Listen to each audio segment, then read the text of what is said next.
warahmatullahi wabarakatuh. Perkenalkan, nama saya Riko Pangestu dari Prodi Ekonomi Syariah. Di sini saya akan mempresentasikan yaitu pengantar ekonomi Islam. Langsung saja ke pembahasan. Di sini ada 14 pembahasan, yaitu yang pertama ada paradigma ekonomi Islam, definisi, konsep dan ruang lingkup ekonomi, metodologi ekonomi Islam dalam lintas negara, perbedaan sistem ekonomi Islam dan ekonomi kapitalis, perbedaan sistem ekonomi Islam dan sistem ekonomi sosialis, sistem ekonomi Islam, maqasid syariah sebagai tujuan ekonomi Islam, perilaku ekonomi dalam perspektif Islam, konsep harta dalam Islam, larangan utama dalam ekonomi Islam, peran pemerintah dalam kerangka ekonomi Islam, instrumen peran pemerintah dalam kerangka ekonomi Islam, dan yang terakhir adalah peran masyarakat dalam ekonomi Islam. Langsung saja ke pembahasan pertama, yaitu paradigma ekonomi Islam. Paradigma ekonomi Islam merupakan perspektif fondasi filosofis serta pola pikir yang dijadikan dasar dalam memahami, menganalisis, dan mengelola aktivitas ekonomi sesuai dengan prinsip-prinsip syariah. Dalam paradigma ini, kegiatan ekonomi dipandang tidak semata-mata sebagai aktivitas duniawi dan material, tetapi juga sebagai bentuk pengabdian, perwujudan etika, serta bagian dari tanggung jawab kemanusiaan. Paradigma ekonomi Islam juga sangat memperhatikan nilai moral, keadilan distribusi, kekayaan, dan tanggung jawab. Tidak hanya mengejar keuntungan. Ekonomi dipandang sebagai cara meraih keberkahan dan kesejahteraan jangka panjang sesuai syariah. Dalam paradigma ekonomi, terdapat 3 sumber utama yang menjadi dasar pembentukan nilai dan aturan dalam aktivitas ekonomi. Yang pertama ada Al-Quran. Al-Quran merupakan pedoman utama yang memuat prinsip penting seperti keadilan, amanah, larangan riba, etika, aturan kepemilikan, dan kewajiban zakat. Nilai-nilai ini menjadi landasan moral dan hukum dalam kegiatan ekonomi agar tetap sesuai syariah. Yang kedua ada hadis. Ada hadis dan sunnah. Sunnah berfungsi menjelaskan dan melengkapi ajaran Al-Quran. Melalui perilaku Nabi ditunjukkan praktik ekonomi yang benar seperti kejujuran dalam jual beli, larangan penimbunan, dan keteladanan etika berdagang. Yang ketiga ada ijtihad ulama. Ketika tidak ditemukan ketentuan langsung dalam Al-Quran dan hadis, ulama mengeluarkan hukum serta fatwa kontemporer. Ijtihad ini penting untuk menjawab persoalan ekonomi modern seperti vintage syariah dan kontrak digital agar tetap sejalan dengan prinsip syariah. Lanjut yang kedua, definisi, konsep, dan ruang lingkup ekonomi. Definisi ekonomi adalah ilmu yang mempelajari cara manusia memanfaatkan sumber daya terbatas untuk memenuhi kebutuhan yang tidak terbatas, termasuk pengambilan keputusan terkait produksi, distribusi, dan konsumsi. Yang kedua ada konsep ekonomi. Konsep ekonomi adalah landasan pemikiran yang menjelaskan bagaimana aktivitas ekonomi berlangsung. Konsep utama dalam ekonomi meliputi kelangkaan sumber daya terbatas, pilihan atau menentukan prioritas kebutuhan, biaya peluang atau alternatif terbaik yang dikorbankan, efisiensi atau penggunaan sumber daya secara optimal, permintaan, penawaran atau penentu harga di pasar, insentif atau faktor pendorong tindakan ekonomi, dan distribusi pembagian pendapatan atau barang. Yang terakhir ada kesejahteraan, yaitu tujuan akhir kegiatan ekonomi. Yang ketiga ada ruang lingkup ekonomi. Ruang lingkup ekonomi dibagi menjadi 2, yaitu ada ekonomi mikro dan makro. Ekonomi mikro adalah membahas perilaku konsumen, produsen, harga, dan struktur pasar pada tingkat individu atau perusahaan. Sedangkan ekonomi makro adalah mengkaji ekonomi secara keseluruhan seperti inflasi, pertumbuhan ekonomi, pendapat nasional, serta kebijakan fiskal dan moneter. Kesimpulannya adalah ekonomi mempelajari cara memenuhi kebutuhan manusia dengan sumber daya terbatas, yaitu dengan melakukan kelangkaan, pilihan, dan efisiensi, serta mencakup 2 cabang utama yaitu mikro dan makro. Kemudian ada metodologi ekonomi Islam. Metodologi ekonomi Islam adalah cara dalam langkah ilmiah untuk memahami dan memecahkan persoalan ekonomi berdasarkan prinsip syariah. Metodologi ini mendahulukan wahyu, akal, dan realitas sosial agar aktivitas ekonomi selaras dengan nilai keadilan, kemaslahatan, dan etika Islam. Sumber utamanya yaitu Al-Quran. Al-Quran sebagai dasar prinsip ekonomi seperti keadilan, amanah, larangan riba, dan kewajiban zakat. Yang kedua ada hadis atau sunnah sebagai penjelasan praktik ekonomi yang benar seperti kejujuran, keterbukaan, akad, dan larangan penimbunan.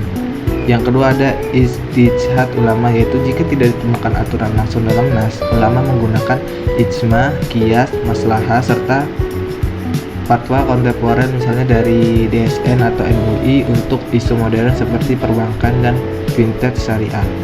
Yang ketiga ada metodologi analisis, yaitu ekonomi Islam menggunakan pendekatan seperti deduktif atau dari nas ke kasus, induktif dari fakta ke prinsip, normatif atau deskriptif yaitu menggabungkan nilai syariah dengan realitas. Yang terakhir ada komparatif yaitu membandingkan dengan sistem ekonomi lain. Tujuannya itu ada menetapkan aturan ekonomi yang sesuai syariah, menciptakan keadilan, menjaga kemaslahatan, serta solusi bagi persoalan ekonomi modern. Yang terakhir adalah ada juga itu ekonomi Islam dalam lintas negara. Ekonomi Islam dalam lintas negara yaitu sejarah ekonomi Islam dalam lintas negara. Para perkembangan ekonomi Islam bermula pada masa Rasulullah SAW di Madinah ketika ajaran dalam mengenai larangan riba, taat kelola pasar yang etis, serta mengaturkan zakat diterapkan dalam kehidupan masyarakat. Pada masa Khulafaur Rasyidin, sistem ekonomi semakin terstruktur melalui pendirian Baitul Mal atau pengelolaan pajak dan pembagian harta secara teratur. Pada periode dinasti Umayyah dan Abbasiyah, ajaran ekonomi Islam berkembang ke wilayah yang lebih luas seperti Afrika Utara, Persia, Asia Tengah, hingga Andalusia. Aktivitas perdagangan antar negara meningkat pesat dan para ilmuwan seperti Abu Yusuf Al-Mawardi serta Ibn Khaldun menyusun konsep ekonomi yang berpengaruh bagi dunia Islam. Melalui jalur perdagangan, nilai-nilai ekonomi Islam juga tersebar ke Asia Selatan seperti Cina serta Asia Tenggara termasuk ke Indonesia.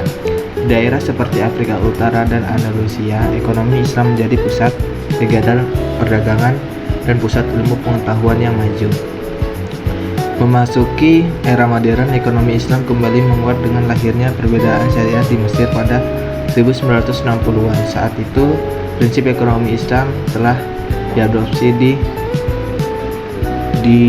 berkembang pada berbagai sektor seperti perbankan, asuransi syariah, wakaf produktif, hingga layanan keuangan digital seperti berbasis syariah. Ya, kemudian ada perbedaan sistem ekonomi Islam dan ekonomi kapitalis.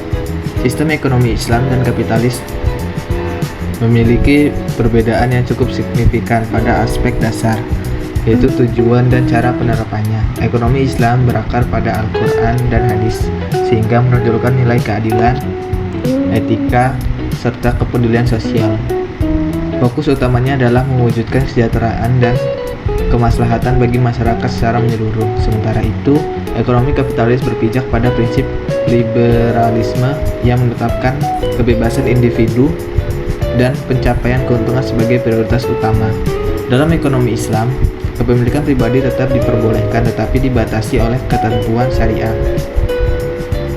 dan kewajiban sosial seperti zakat. Berbeda dengan kapitalisme yang memberikan hak kepemilikan penuh tanpa batas moral agama.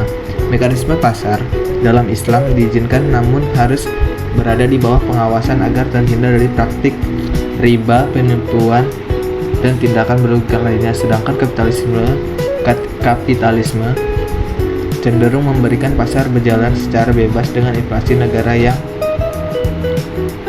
yang minimal dalam hal distribusi kekayaan. Ekonomi Islam menekankan pemerintah melalui instrumen sosial, sementara sistem kapitalis menyerahkan proses distribusi kepada mekanisme pasar sehingga berpotensi menciptakan ketimpangan. Selanjutnya yaitu ada perbedaan sistem ekonomi Islam dan sistem ekonomi sosialis. Sistem ekonomi Islam dan sistem ekonomi sosialis memiliki perbedaan mendasar dalam prinsip, tujuan, serta pengaturnya. Ekonomi Islam dibangun atas ajaran Al-Quran dan hadis, sehingga menekankan keseimbangan antara kepemilikan pribadi, tanggung jawab sosial, dan nilai moral. Pasar tetap diizinkan berjalan, tetapi harus berada di bawah pengawasan syariah agar terhindar dari praktik yang merugikan seperti riba, penipuan, dan atau monopoli. Di sisi lain, ekonomi sosialis berlandaskan ideologi sosialisme yang menekankan pemerataan melalui penguasaan negara terhadap alat produksi. Dalam sistem ini, kepemilikan pribadi dibatasi dan pemerintah memiliki keadilan besar terhadap produksi, harga, dan distribusi. Tujuan utamanya adalah menghilangkan ketimpangan sosial melalui kontrol negara, bukan nilai agama. Dengan demikian, ekonomi Islam berusaha menyeimbangkan aspek spiritual, sosial, dan ekonomi. Sedangkan ekonomi sosialis lebih fokus pada pemerataan yang dicapai lewat intervensi negara secara menyeluruh. Kemudian ada sistem ekonomi Islam. Sistem ekonomi Islam adalah tata cara pengelolaan kegiatan ekonomi yang berdasarkan pada Al-Quran dan Sunnah. Seluruh aktivitas ekonomi dijalankan secara halal, adil, dan bertanggung jawab untuk mencapai kemaslahatan masyarakat. Prinsip utamanya adalah tauhid atau aktivitas ekonomi bagian dari ibadah. Yang kedua, keadilan atau menjunjung kejujuran, transparansi, dan tidak merugikan pihak lain. Yang ketiga ada tanpa riba, yaitu bunga dilarang karena menimbulkan ketidakadilan, yaitu menghindari dohar dan nasyir, yaitu menjauhi ketidakjelasan, penipuan, dan spekulasi seperti perjudian. Yang ketiga adalah pemerataan harta, mendorong distribusi kekayaan melalui zakat, infak, sedekah, dan wakaf. Dan yang terakhir ada kepemilikan pribadi dibolehkan, tetapi harus digunakan secara bermanfaat dan tidak merusak. Tujuannya itu untuk mewujudkan kesejahteraan umum, mengurangi ketimpangan ekonomi, menjaga stabilitas dan etika dalam aktivitas ekonomi. Contoh penerapannya yaitu seperti bank syariah dengan sistem bagi hasil, asuransi takaful, sukuk syariah, dan pengelola zakat dan wakaf. Selanjutnya ada maqasid syariah sebagai tujuan ekonomi syariah. Maqasid syariah adalah tujuan-tujuan pokok yang ingin dicapai oleh syariah dalam seluruh aspek kehidupan, termasuk ekonomi. Dalam konteks ekonomi Islam, maqasid berfungsi sebagai pedoman agar kegiatan ekonomi tidak hanya fokus pada keuntungan, tetapi juga membawa kemaslahatan, menjaga keseimbangan sosial, dan mencegah kerusakan. Tujuan utama ekonomi Islam berdasarkan maqasid syariah adalah memastikan bahwa setiap aktivitas ekonomi dapat memperkuat nilai moral, melindungi hak individu, serta menjaga stabilitas dan kesejahteraan masyarakat. Ada juga 5 tujuan maqasid syariah dalam ekonomi, yaitu menjaga agama, yaitu menurut Hifz, yaitu kegiatan ekonomi harus halal, bebas riba, dan tidak bertentangan dengan aturan syariah. Itu ada juga menjaga jiwa, yaitu sistem ekonomi memastikan kebutuhan hidup terpenuhi seperti pangan, kesehatan, dan keselamatan pekerja. Kemudian ada menjaga akal, yaitu menghindari aktivitas yang merusak akal, misalnya miras atau perjudian, serta mendukung pendidikan dan literasi keuangan. Ada juga yaitu menjaga keturunan. Ekonomi harus mendukung keluarga, kesejahteraan, dan generasi masa depan tanpa praktik yang merusak moral. Yang terakhir adalah menjaga harta, yaitu mendorong pengelolaan harta yang aman, adil, dan produktif, melarang kecurangan, riba, serta penipuan.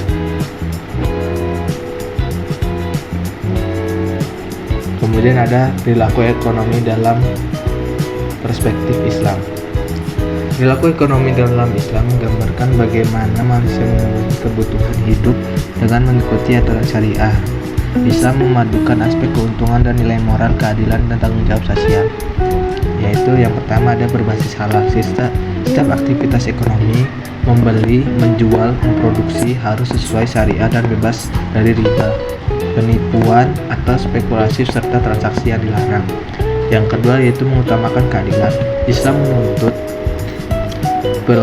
pelaku ekonomi untuk bersikap jujur, tidak menzolimi pihak lain, serta menghindari praktik manipulatif seperti penimbunan atau permainan harga. Yang kemudian ada konsumsi bijak. Pengeluaran harus seimbang, tidak boros, tidak berlebihan, dan tidak fikir. Harta digunakan secukupnya sesuai kebutuhan. Yang keempat, etika bisnis yang kuat. Transaksi harus dilakukan dengan amanah, menepati perjanjian, transparan, serta menghindari segala bentuk kecurangan. Yang kelima, kepedulian sosial.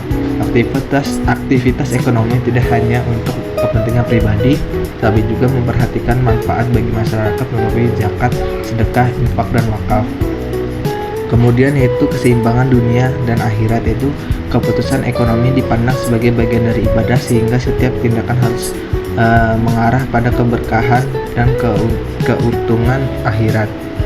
Yang terakhir adalah eksploitasi, yaitu Islam melarang praktik yang merugikan orang lain seperti monopoli, korupsi, suap, atau bentuk ketidakadilan lainnya. Ada juga yaitu konsep harta dalam Islam. Dalam Islam, harta dianggap sebagai titipan dari Allah yang harus dikelola secara benar. Manusia bukan pemilik absolut atau melainkan pengelola yang akan diminta pertanggungjawaban atas cara memperoleh dan memanfaatkannya. Yang pertama, harta sebagai amanah. Harta diperlakukan sebagai amanah sehingga penggunaannya harus mengikuti aturan syariah dan tidak boleh merugikan diri sendiri atau orang lain. Yang kedua, perolehan yang halal. Harta wajib dicari melalui cara yang dibenarkan seperti bekerja atau berdagang atau praktik berdagang. Praktik haram seperti riba, korupsi, penipuan, dan pencurian dilarang. Yang ketiga adalah penggunaan yang bijak. Harta digunakan dengan seimbang, tidak boros, tidak kikir, dan difokuskan pada kebutuhan yang bermanfaat. Yang keempat, sarana beribadah. Zakat seperti zakat, infak, sedekah, dan wakaf menjadi cara membersihkan harta serta membantu masyarakat. Yang kelima, distribusi yang adil. Islam mencegah penumpukan kekayaan hanya pada satu kelompok. Instrumen syariah digunakan untuk pemerataan ekonomi. Yang terakhir adalah kepemilikan pribadi diakui. Pemilik boleh memiliki harta, tetapi penggunanya tidak boleh melanggar syariah atau menimbulkan kerusakan. Ekonomi Islam menetapkan beberapa larangan untuk menjaga keadilan, transparansi, dan kemaslahatan. Larangan ini bertujuan mencegah praktik merugikan serta memastikan aktivitas ekonomi sesuai nilai syariah. Contohnya yaitu seperti riba. Islam melarang segala bentuk tambahan dalam transaksi utang piutang karena dianggap menindas, tidak adil, dan merugikan salah satu pihak. Yang kedua adalah gahar. Transaksi yang tidak jelas objeknya, risikonya terlalu tinggi, atau informasinya disembunyikan termasuk gahar, misalnya kontrak tanpa kepastian barang atau harga atau waktu. Yang ketiga adalah masyir, yaitu segala aktivitas yang mengandalkan keberuntungan atau taruhan. Spekulasi berlebihan dilarang karena dapat merugikan dan menciptakan ketidakstabilan. Yang keempat, penipuan dan kecurangan. Islam melarang mengurangi timbangan atau menyembunyikan cacat barang, manipulasi harga, atau informasi palsu dalam transaksi. Yang kelima, monopoli dan penimbunan. Menahan barang untuk menaikkan harga atau menguasai pasar agar orang lain dirugikan merupakan tindakan yang dilarang. Yang keenam, transaksi barang haram. Segala bentuk jual beli atau usaha yang melibatkan barang haram seperti miras, narkoba, babi, dan lainnya tidak diperbolehkan. Yang ketujuh adalah suap dan korupsi. Memberi atau menerima suap, mengambil hak orang lain, dan merusak keadilan ekonomi termasuk larangan berat dalam syariah. Kesimpulannya adalah larangan-larangan ini dibuat untuk menjaga keadilan, kejujuran, kepastian, dan keberkahan dalam kegiatan ekonomi sehingga semua pihak mendapat manfaat tanpa mencurigakan satu sama lain. Kemudian ada instrumen peran pemerintah dalam ekonomi Islam, yaitu satu, kebijakan fiskal syariah. Mengelola pendapatan dan belanja negara sesuai prinsip syariah termasuk optimasi zakat, infak, sedekah, wakaf, serta pengelolaan pajak untuk pemerataan kesejahteraan. Kemudian yang kedua ada kebijakan moneter syariah. Mengontrol stabilitas ekonomi tanpa instrumen riba, misalnya melalui pengaturan bagi hasil pada perbankan syariah, penetapan nisbah, dan kebijakan cadangan wajib yang sesuai syariah. Yang ketiga, pengaturan pasar, mengawasi harga, kualitas, kejujuran transaksi, dan mencegah kecurangan seperti penimbunan, monopoli, penipuan, serta eksploitasi. Yang keempat, distribusi kekayaan, menjalankan mekanisme pemerataan seperti zakat, wakaf, jaminan sosial, dan distribusi bagi kelompok rentan untuk mengurangi ketimpangan. Yang kelima, pengelolaan sumber daya alam, mengatur kepemilikan umum, memastikan hasil kembali kepada masyarakat, serta mencegah privatisasi yang merugikan publik. Yang keenam, penegakan hukum ekonomi syariah, menetapkan regulasi, memberikan sanksi bagi pelanggaran seperti riba, ghar, maisir, serta menyediakan lembaga peradilan atau arbitrase syariah. Yang ketujuh, pembangunan infrastruktur dan fasilitas publik, menyediakan layanan dasar seperti kesehatan, pendidikan, transportasi, dan keamanan untuk mendukung produktivitas ekonomi. Yang ke-8, pemberdayaan ekonomi umat, yaitu mendukung UMKM atau koperasi syariah, inovasi industri halal, dan pembiayaan syariah untuk meningkatkan kesejahteraan masyarakat. Yang terakhir adalah peran masyarakat dalam ekonomi Islam. Menjalankan aktivitas ekonomi sesuai syariah. Masyarakat berperilaku jujur, adil, dan tidak menipu, tidak melakukan riba, ghar, ataupun maisir dalam transaksi. Yang kedua itu mengoptimalkan fungsi zakat, infak, sedekah, dan wakaf. Berkontribusi pada distribusi kekayaan dalam pemberdayaan ekonomi dufa melalui ketaatan berzakat serta partisipasi dalam wakaf produktif. Yang ketiga, menjadi pelaku ekonomi produktif, berinisiatif untuk bekerja, berusaha, berinovasi, serta menghindari sifat malas dan konsumtif demi menjaga keberlanjutan ekonomi umat. Yang keempat yaitu mengawasi praktik pasar. Masyarakat turut memantau perilaku ekonomi di sekitar, melaporkan kecurangan, penipuan, atau praktik yang merugikan publik. Yang kelima ada mendukung ekonomi halal, memilih produk halal, menggunakan jasa keuangan syariah, dan mendukung bisnis yang sesuai nilai-nilai Islam. Yang keenam, menguatkan solidaritas sosial, membantu sesama, bergotong royong, dan mendukung program pemberdayaan sosial untuk menciptakan pemerataan kesejahteraan. Yang terakhir yaitu meningkatkan literasi ekonomi syariah, belajar, memahami, dan menyebarkan prinsip-prinsip ekonomi Islam agar masyarakat lebih sadar dalam mengambil keputusan finansial. Ya, itu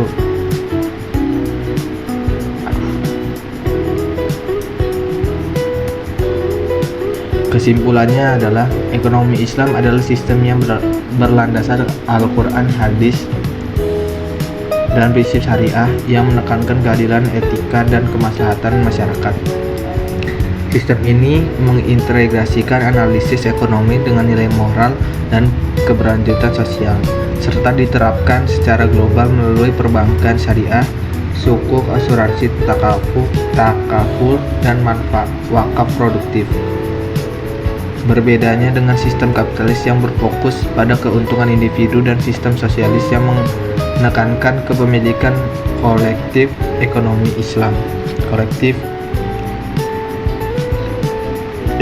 Islam menyeimbangkan kepentingan individu dan masyarakat. Tujuan utama ekonomi Islam tercermin dalam maqasid syariah, yaitu menjaga agama, jiwa, akal, keturunan, dan harta. Pelaku ekonomi Islam diharapkan bertindak jujur, produktif, bijak, dalam konsumsi dan peduli sosial. Sementara harta dipandang sebagai amanah yang harus diperoleh secara halal, digunakan bijak, dan disalurkan untuk kesejahteraan bersama.